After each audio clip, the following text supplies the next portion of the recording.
ஜெய்குட்டி பர்த்டேக்கு நிறைய பேர் விஷ் பண்ணியிருந்தீங்க. விஷ் பண்ண அனைத்து நல் உறவுகளுக்கும் எங்களுடைய மனமார்ந்த நன்றிங்க. ஜெய்குட்டி மாலை போட்டதுனால நம்ம முட்டை போட்ட கேக் வாங்கக்கூடாது. அதனால் முட்டை இல்லாத கேக்கு நம்ம வீட்லேயே செய்யலாம். நானே ரெடி பண்ணிட்டேன். அதுக்கு சர்க்கரை, பால், தயிர், எண்ணெய், சுகர் பவுடர்னு சேர்த்து நல்லா கலந்துட்டு அதிலே கொக்கோ பவுடரும் சேர்த்து நல்லா சளிச்சு எடுத்து நல்லா கலந்துக்கணும். அது கூட 2 கப் அளவுக்கு மைதா மாவு, 1/2 டீஸ்பூன் அளவுக்கு பேக்கிங் சோடா, 1/2 டீஸ்பூன் அளவுக்கு பேக்கிங் பவுடர் சேர்த்துட்டு ஃப்ளேவருக்காக ஏதாவது வெனிலா எசன்ஸ் எடுத்துக்கலாம். இது ஆப்ஷனல் தான், வேணும்னா சேர்த்துக்கலாம், இல்லை ஸ்கிப் பண்ணிடலாம். எக்கு போட்டால் மட்டும்தான் எக்கோட ஃப்ளேவர் அதிகமாக வரும். இப்போ எக்கு இல்லாதனால நம்ம விருப்பப்பட்டால் சேர்த்துக்கலாம், எல்லாம் விட்டுடலாம். கேக் மாவு ரெடி ஆகிடுச்சிங்க. அது ஒரு பாத்திரத்தில் ஊற்றிட்டு 1/2 மணி நேரம் போல் நல்லா லோ ஃப்ளேமில் வச்சு நல்லா வேக வைக்கணும். அந்த கேப்பில் வந்து பார்த்திங்கன்னா கேக்கு க்ரீம் ரெடி பண்ண ஆரம்பிச்சிட்டேன். நான் இருக்கிற ஏரியாவில் விப்பிங் க்ரீம் கிடையாது. அதனால் பட்டர் வாங்கிட்டு வந்து அதை நல்லா அடிச்சுட்டு அதில் வந்து சுகர் சேர்த்து கலந்துட்டேன்.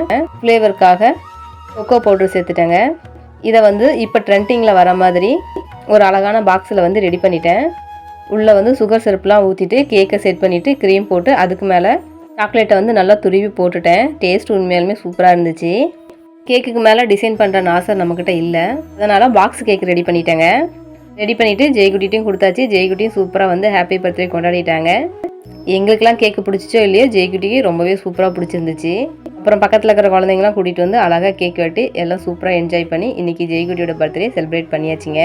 நம்ம சேனலை பிடிச்சிருந்தா சப்ஸ்கிரைப் பண்ணி ஒரு லைக் பண்ணுங்கள்.